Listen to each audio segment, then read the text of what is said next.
కొలువు యాదాద్రిలో, జీతం వేములవాడలో. ఇది ఎలా సాధ్యం అనుకుంటున్నారా?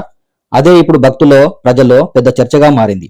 వేములవాడ రాజన్న ఆలయం, యాదాద్రి లక్ష్మీనరసింహస్వామి దేవాలయం ఇవి తెలంగాణలో అత్యంత ప్రాముఖ్యమైన దేవాలయాలు.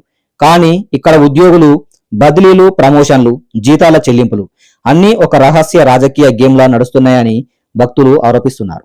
సాధారణంగా దేవాదాయ శాఖ నిబంధన ఏముంటుంది? ఉద్యోగిని అదే స్థాయి దేవాలయంలోనే బదిలీ చేయాలి.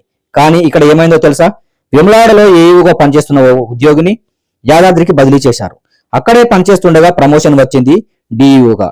ప్రమోషన్ వచ్చిన వెంటనే ఆయనను తిరిగి వేములవాడ ఖాళీ పోస్టుకు పంపాలి. అక్కడ పోస్టు కూడా ఖాళీగా ఉంది. కానీ రాజకీయ నాయకుడు ఒత్తిడితో ఆ ఉద్యోగిని వేములవాడకు పంపలేదని ఆరోపణలు వినిపిస్తున్నాయి. అదంతా పక్కన పెడితే యాదాద్రిలో డిఈఓ పోస్టే లేదు. అయినా ఆయన అక్కడే కొనసాగుతున్నారు. మరింత ఆశ్చర్యం ఏమిటంటే జీతం మాత్రం వేములవాడ ఆలయ ఖజానా నుంచే వస్తుంది. ఇదే కొలువు నర్సన్నది, జీతం రాజన్నది అంటూ ప్రజల్లో వైరల్ డైలాగ్ గా మారింది. ఇక సీనియర్ అసిస్టెంట్ కేసు కూడా ఇదే తరహా. వేములవాడలో సూపరింటెండెంట్ పోస్ట్ ఖాళీ అయినా యాదాద్రిలోనే ఉంచారు. ప్రమోషన్ కాగానే వారిని తిరిగి పంపాలి.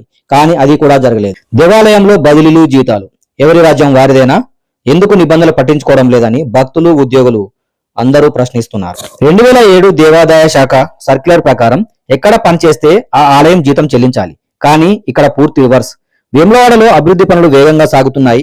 అలాంటి సమయంలో కీలక డిఈఓ పోస్టు ఖాళీగా ఉండటం ప్రజల్లో మరింత ఆందోళన కలిగిస్తుందని అంటున్నారు భక్తులు.